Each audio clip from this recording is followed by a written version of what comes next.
आदाब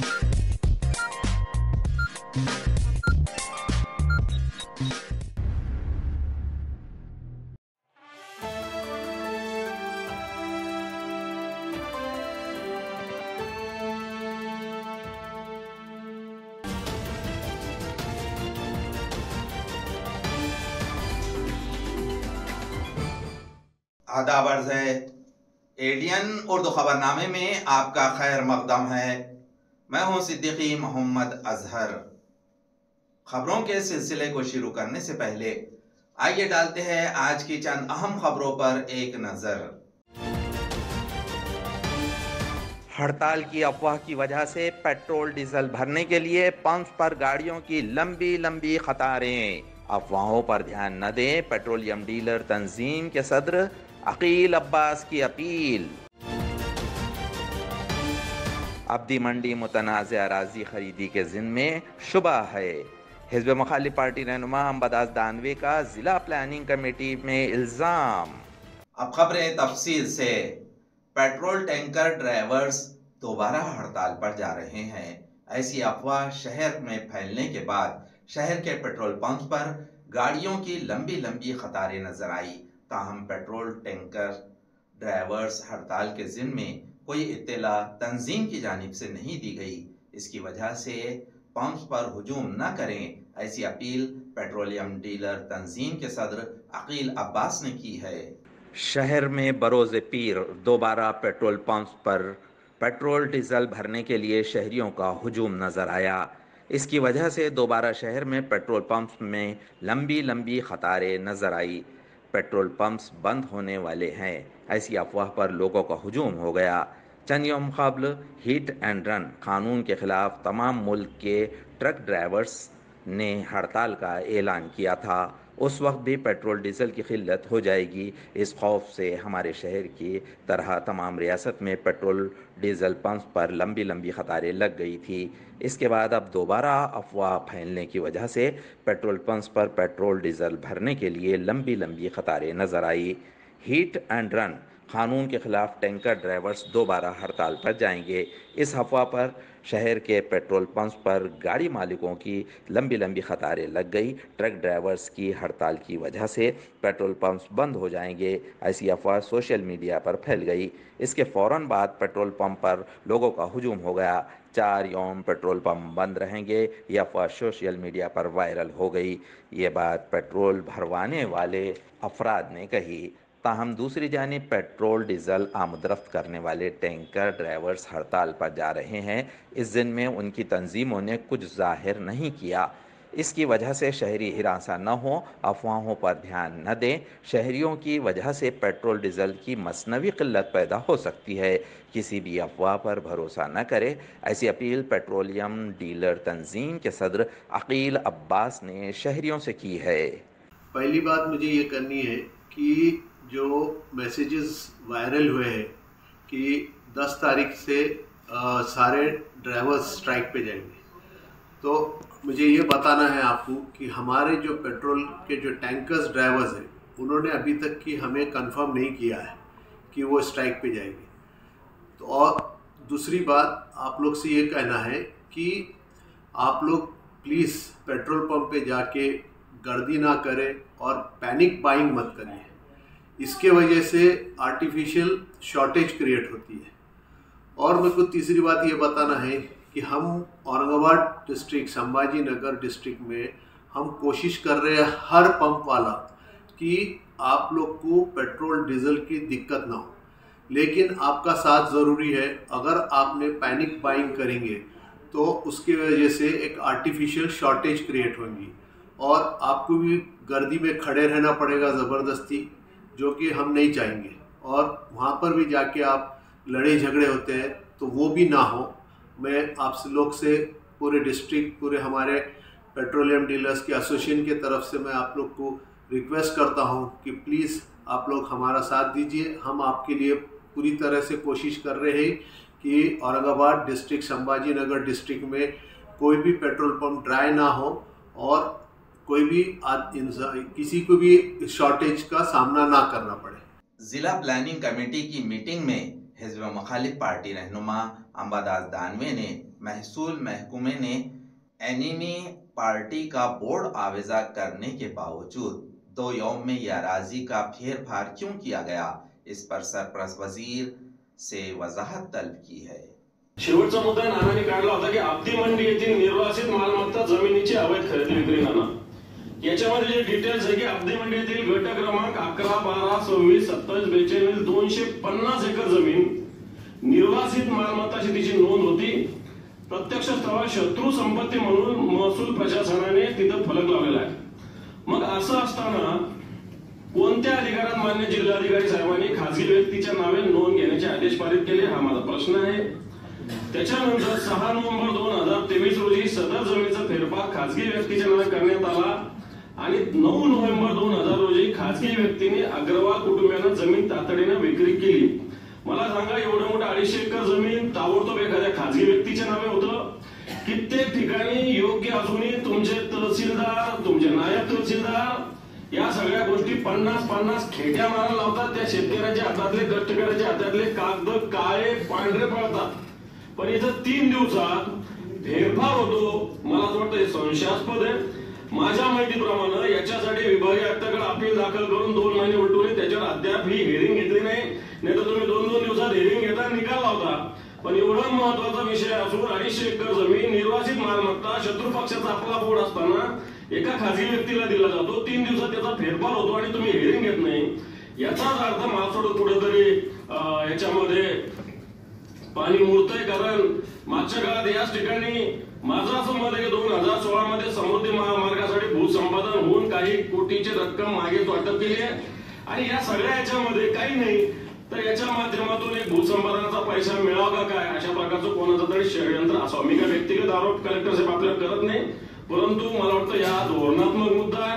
सर्वसामान्य माणसाचं जर अशा पद्धतीनं असेल आणि जर एखादा 250 एकर जमीन जी वेगळी असेल ती ताबडतोब जर तुम्ही 3 महिन्यात फेरफार करत असेल 3 दिवसात, तर मला असं वाटतं 2 दिवसात, तर हे मला वाटतं अतिशय अयोग्य आहे। त्यानंतर मला असं वाटतं ही जमीन शत्रू संपत्ती असेल तर या शत्रू संपत्तीचे कस्टोडियन उपायुक्त कोकण हे, जर उपायुक्त कोकण असेल तर यांची पूर्व परवानगी किंवा आदेश आपण घेण्यात आले का?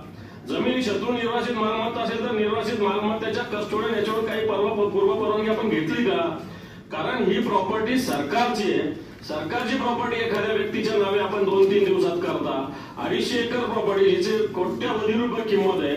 मोठी जनतेची प्रॉपर्टी, याचा अधिकार सरकारचा आहे, तुमचा माझा कोणाचा व्यक्तिगत नाही। याच्याविषयी सुद्धा मला मान्य पालकमंत्री साहेब याच्या माध्यमातून खुलासा आवश्यक नाही, तर याच्यामध्ये कोर्टबाजी होणार, वरपर्यंत जाणार, या सगळ्या विषय होणार, काय सुटणार नाहीये। आणि याच्यातून जे ताबडतोब 3 दिवसात होतं, ठीक, एखाद्या माणसाने न्याय मागितला असेल मग त्याने लगेच 3 दिवसात कसं वेळ ट्रान्सफर केला, हा सगळा मोठा संशयास्पद विषय आहे। आणि मला असं वाटतं डीपीसी असताना हा आपल्या जिल्ह्याचा विषय आहे, महत्वाचा विषय आहे, याच्यावर मान्य पालकमंत्री साहेब आपण अध्यक्ष नात्याने लक्ष द्यावं। जिला प्लानिंग कमेटी की मीटिंग के लिए सख्त पुलिस बंदोबस्त तैनात किया गया था। इस तरह की मीटिंग के लिए पहली मर्तबा इतना बंदोबस्त तैनात करने पर रहनुमाओं ने हैरत का इजहार किया है। कलेक्टर कार्यालय छत्रपती संभाजीनगर येथे डीपीडीसीची बैठक आयोजित करण्यात आलेली आहे आणि या बैठकीकरता चोख बंदोबस्त ठेवण्याचे आदेश झाल्यावरून आम्ही येथे आमच्या शहर डिव्हिजनतर्फे मी स्वतः बंदोबस्त इंचार्ज असून या ठिकाणी पोलीस निरीक्षक क्रांती चौक, पोलीस निरीक्षक वेदांतनगर व 4 पोलीस उपनिरीक्षक, 30 पुरुष कर्मचारी, 10 महिला कर्मचारी आणि RCP पथक असा तगडा बंदोबस्त लावलेला आहे। वाहतूक विभागाचे पण कर्मचारी आहेत, तिथे कोणताही अनुचित प्रकार घडू नये किंवा कोणत्या प्रकारचं ट्रॅफिक वगैरे पण जाम होऊ नये याची सर्व दक्षता आम्ही आज या बंदोबस्ताने घेत आहोत। सर्व अधिकारी आणि कर्मचारी जवळजवळ 60 पोलीस अधिकारी आणि कर्मचारी तैनात। आता राजकारण जसं जसं जवळ येतो तसं जसं वाद होत असतात। आपण पाहिलं लोकसभा आहे, विधानसभा आहे, तर कोणाला ज्याला आपल्या आपल्या पद्धतीने हिरो बनायचंय त्याच्यासाठी एक मीटिंग, एक बहाणा असतो, त्या पद्धतीतून काहीतरी बोलता येईल। आजच्या डीपीटीसी मध्ये बहाणा आहे काही नाही, चालत असं थोडं बहुत परिवार आहे, परिवारामध्ये 4 भाऊबी असते, त्याच्यामध्ये थोडेफार बोलाबाली चालाचाली होते। जनतेचे कामं व्हावे याच्यासाठी अमृतुमरी करणं शिवसैनिकाचा स्वभाव आहे, तो नॅचरल आहे, नैसर्गिक आहे। त्यामुळे मला असं वाटत नाही अमृतुमरी काय माझी आणि त्यांची दुश्मनी थोडी आहे. ये डर भी बड़ा अच्छा है ना, ये डर भी दया, ये डर अच्छा है ना, त्याला काय प्रॉब्लेम आहे. बघा कोणाचा दुसरं कोणाला घाबरणार. म्हणजे तुमच्या भीतीपोटी ही सगळी यंत्रणा भीती नाही आहे, यंत्रणा पण आपलीच आहे, असं काही नाही. ते पण बिचारे काय करणार आहे, पोलीस कलेक्टरने बोलवले असतील त्याला काय, पोलीस पण आपलेच आहे, काय प्रश्न. मला सुद्धा आश्चर्य वाटलं इतके सारे पोलीस बघून. कारण काय आहे, हे सगळे लोकप्रतिनिधी आहे, आम्ही लोकप्रतिनिधी आहे, लोकांमध्ये फिरणारे लोक आहे. याच्यासाठी आणि मीटिंगसाठी इतकं पोलीस लावणे मला स्वतः कळत नाही. कोणी लोक येणार असेल तर स्वाभाविक आहे की त्यांची काही चिंता असेल, त्यांना काही निवेदन द्यायचं असेल, पण पोलीस इतकं मोठं या तसं सुरक्षा बाळगायचं काही कारणही नव्हतं, परंतु मला स्वतः पाहतो की पोलीस जास्त प्रमाणात आले. कोणत्याही प्रकारचं भांडण इथे होणार नाहीये. अत्यंत शांततेने आणि खेळीमेळीच्या वातावरणात ही बैठक पार पडणार आहे आणि लोकप्रतिनिधीला त्याच्या मतदारसंघातील किंवा त्याच्या विभागातील जे काही व्यथा मांडायच्या किंवा त्यांना जर निधी मिळाला नसेल किंवा कमी मिळाला असेल तर त्यावर चर्चा निश्चित या ठिकाणी होणार आहे. गोदावरी मराठवाड़ा आपाशी तरक्याती कारपोरेशन सिंचन भवन में सन 2023-24 के लिए डैम में पानी जखीरे की मंसूबाबंदी के ज़िम्न में कैनाल मुशावरती कमेटी की मीटिंग मुनक्किद की गई थी। इस मीटिंग के बारे में सरपरस्त वजीर संदीपान भुमरे ने मजीद मालूमात दी। कालवा समितीची बैठक झाली. बैठकीमध्ये आम्ही सगळे बोरणारे सर असतील, अंबादास दानवे असतील, त्याच्यानंतर टोपे साहेब असतील, अतुल सावे, सगळे आम्ही उपस्थित होतो. आणि कालवागार समितीमध्ये शेतकऱ्याला रब्बीला पाणी कसं मिळेल, पिण्याच्या पाण्याचं नियोजन आणि औद्योगिकसाठी नियोजन हे आजच्या बैठकीत झालेले. आणखीन याच्यानंतर आमची बैठक होणार आहे आणि त्याच्यात सविस्तर आम्ही आपल्याला सांगणार आहे. आजच्या बैठकीत काय, आजच्या बैठकीत फक्त नियोजन करायचं सांगितलेलं आहे. निधी आहे कशा पद्धतीने वितरण केलं जातं हे आपल्या याचं झालं कोणतं पाणी सोडण्याच्या बाबतीत डीपीडीसीचं 500 कोटीचं नियोजन त्याच्या अगोदरच नियोजन झालेलं आहे. आणि मला वाटतं आज हे आढावा बैठक. पण आज विरोधकांचं समाधान होईल का, मागच्या सारखे वादावादी होईल? नाही, मागं पुढे वादावादी होती. विकासासाठी सगळे भांडत असतात, वादावादी काही वैयक्तिक भांडणे नाही, हे विकासाचे भांडणे. तुमच्याकडे बघायला लागले मागच्या वेळेस अमृतपुरी नाही, हे विकासासाठी धामरे तुमरे यावंच लागत. नाराज नाही केलं, नाराज कोणालाच करणार नाही आणि नाराज करणार नाही, कधीच कोणाला करणार. नाजरीन, अब वक्त हो चला है एक मुख्तसर से वक्फे का। वक्फे के बाद जल्द हाजिर होते हैं। देखते रहिए ADN उर्दू न्यूज़।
दिवाळी धमाका छत्रपती संभाजीनगरमध्ये प्राईम लोकेशनवर आलिशान 2 BHK रो हाऊसेस.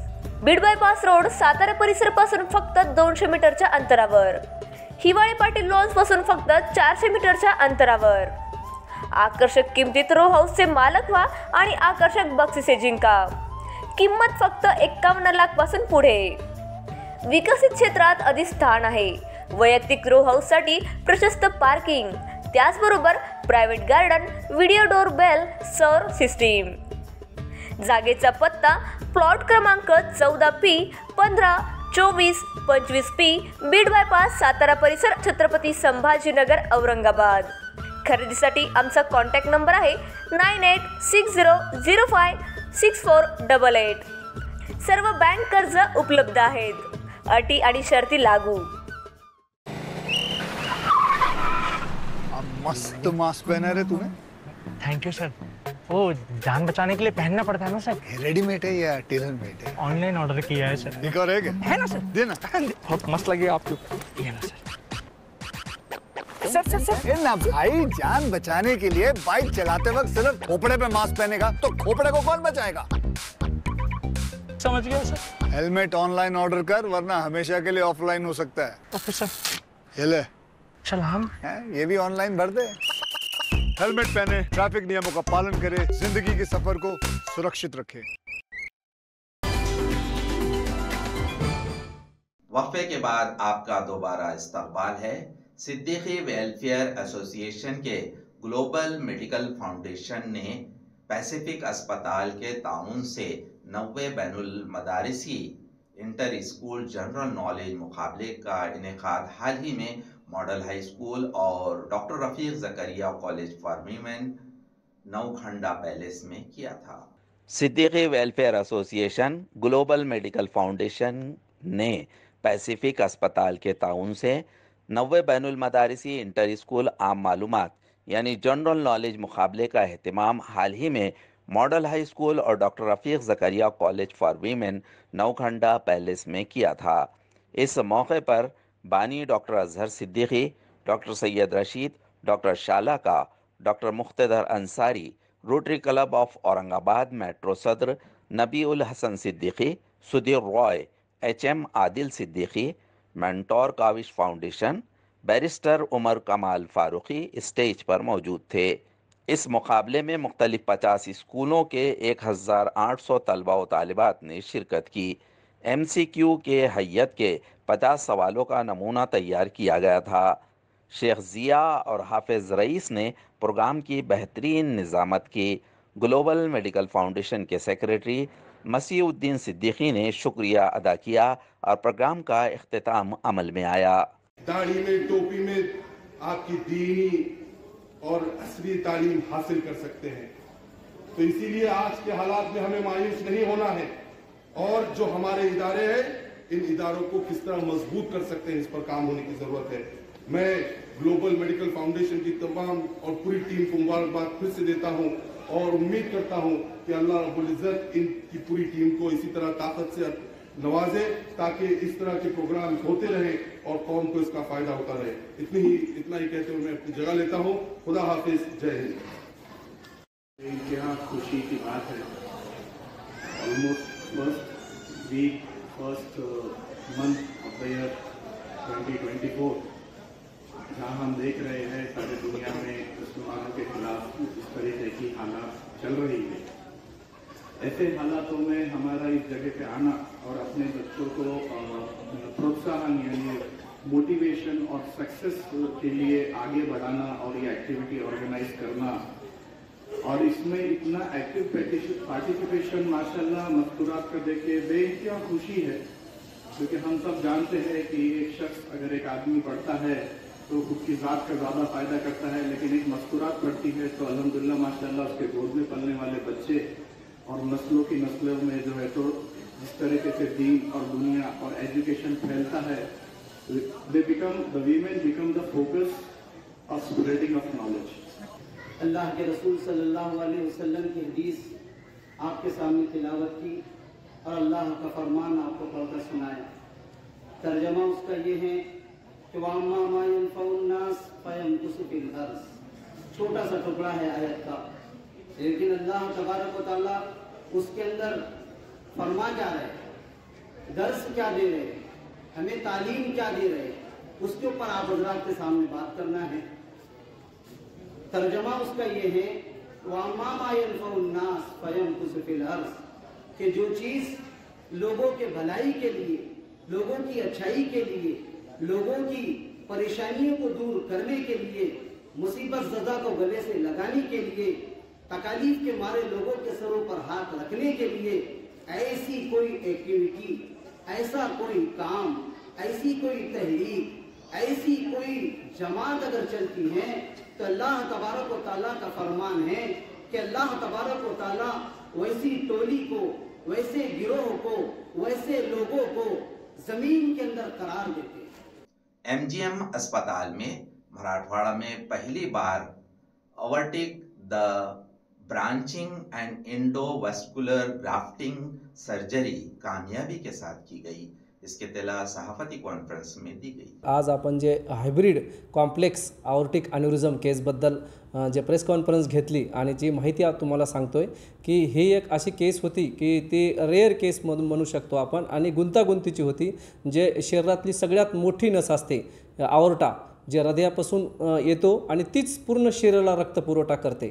जसं मेंदूला, छातीला, पोटाला, हातापायाला जे रक्तपुरवठा करते त्याला आयोर्टा म्हणतात आणि त्याच आयोर्टाचं किंवा मेन रक्तवाहिनी जे आहे धमनी त्याचंच एक फुगा तयार झाला, ती नस फाटली आणि पेशंटला त्रास झाला। छाती दुखणं, दम लागणं, कंटिन्यू आवाज पण पेशंटचा जातो आणि कंटिन्यू कफ पण असं सिम्पटम असताना असे पेशंट बऱ्याच वेळेस अशी हाय रिस्क असते। त्यामुळे ह्या पेशंटला हायब्रिड नावाचं एक ऑपरेशन लागत होतं आणि ते आज मराठवाड्यात MGM हॉस्पिटलमध्ये सक्सेस झालं। त्याच्यामध्ये डॉक्टर बेलापूरकर सरांनी जसं सांगितलं की अगोदर ज्या मेंदूला रक्तपुरवठा करणाऱ्या रक्तवाहिन्या त्या नॉर्मल जागच्या उचलून आपल्याला जरा समोर हृदयाजवळ नेऊन त्याची सर्जरी करणं आणि नंतर स्टेंट ग्राफ्ट करणं। आम्ही दुसऱ्या दिवशी स्टेंट ग्राफ्ट केला। एक स्टेंट नावाचा प्रकार असतो जो कवर असतो आणि ते कवर करून ते अॅन्युरिझम फुगा किंवा फाटलेली मेन नस आहे त्याला बंद करतो।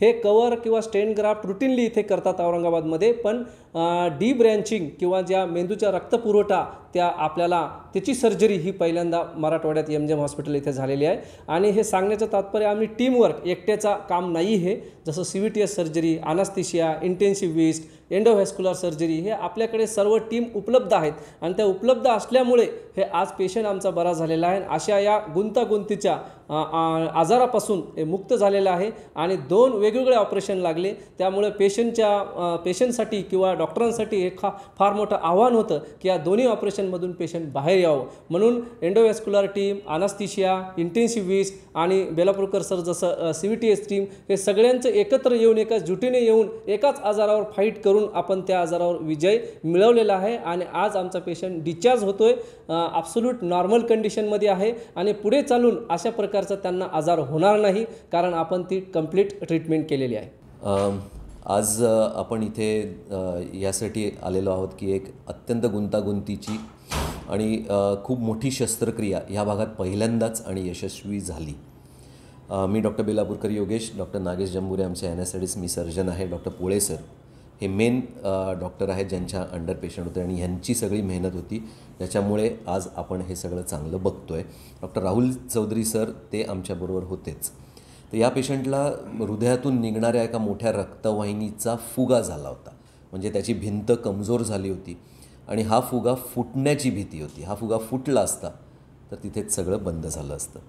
तर या फुग्याचं ठिकाण असं होतं रक्तवाहिनीत जिकडनं मेंदूला जाणाऱ्या रक्तवाहिन्या निघतात। त्यामुळे याची ट्रीटमेंट नेहमीच खूप अवघड आणि जोखमीची असते। याला हल्ली हे जे फुगे जिकडे जिकडे शरीरात असतात याला आपण ॲन्युरिझम असा शब्द वापरतो, तर त्या फुग्याला आतमधून नळी टाकून, ज्याला कवर्ड स्टेंट आपण म्हणतो, ही नळी टाकल्याने तो फुगा बंद होतो। इथे ती नळी डायरेक्ट टाकणं शक्य नव्हतं कारण मेंदूच्या रक्तवाहिन्या त्याच्यामुळे बंद झाल्या असत्या। गन्ने से निकलने वाले बायो प्रोडक्ट्स की रकम गन्ने की निर्ख में शामिल करना चाहिए, ऐसा मुतालबा साबिक रुकने असेंबली हर्षवर्धन जाधव ने किया है। इसके लिए वो मंगल को कन्नड़ में बारामती एग्रो कारखाने पर मुतालबा करेंगे। इसकी इत्तला उन्होंने एडियन से मुखातिबत में दी। ऊसाचे दर हे साखरेच्या दरावर कसे असू शकतात? कारण फक्त साखर ऊसातून निघत नाही तर मोलॅसिसही निघतो, इथेनॉल निघतं आणि वेगवेगळे इतर बाय प्रोडक्ट्स निघतात। म्हणून बाय प्रोडक्ट्सचेही पैसे हे ऊसाच्या दरामध्ये समाविष्ट झाले पाहिजे, अशा पद्धतीची भूमिका आम्ही घेतली। आणि त्या अनुषंगाने उद्या म्हणजे 9 तारखेला सकाळी 11 वाजता बारामती ॲग्रो युनिट 2 कन्नड येथे ऊस दराच्या संदर्भामध्ये एक सामुदायिक दरवाढीचा प्रयत्न या अनुषंगाने करण्याचा निर्णय मी जाहीर केलेला आहे। आणि त्या अनुषंगाने एक मध्यंतरी व्हिडिओही प्रसारित केला होता। मी पुन्हा एकदा सर्व ऊस उत्पादक शेतकऱ्यांना विनंती करतो की आपण सर्व शेतकरी उद्या सकाळी 11 वाजता म्हणजेच 9 जानेवारीला बारामती ॲग्रो म्हणजेच कन्नड कारखाना येथे जरूर या, जेणेकरून तांत्रिक दृष्टिकोनातनं आपण आपला हक्काचा पैसा त्यांच्याकडनं मागून घेण्याच्या संदर्भातले प्रामाणिक प्रयत्न करू शकतो. शेवटी शेतकऱ्याचं सगळं काही जे आहे ते पिकावरच आहे. रातच्या थंडीचे बारे देत असताना कसं वाटतं याचा अनुभव AC मध्ये बसलेल्या माणसाला कधीच येणार नाहीये. त्यामुळे हे प्रयत्न आपण निश्चित करायचे. तुम्ही सगळेजण न विसरता उद्या सकाळी 11 वाजता गेटवर या, ही मी तुम्हाला विनंती करतो तुमच्यासाठी. खबरों के सिलसिले को खत्म करने से पहले आइए डालते हैं आज की चंद अहम खबरों पर दोबारा एक नजर. हड़ताल की अफवाह की वजह से पेट्रोल डीजल भरने के लिए पंप पर गाड़ियों की लंबी लंबी कतारें. अफवाहों पर ध्यान न दें, पेट्रोलियम डीलर तंजीम के सदर अकील अब्बास की अपील. अब्दी मंडी मुतनाज़ अराजी खरीदी के ज़िम्मे शुबा है. हिज़्ब मुखालिफ पार्टी रहनुमा अम्बदास दानवे का ज़िला प्लानिंग कमेटी में इल्ज़ाम. नाजरीन, ये थी आज की खबरें. कल दोबारा हाजिर होंगे चंद नई खबरों के साथ. देखते रहिए ADN उर्दू न्यूज़, आवाज़ हर दिल की.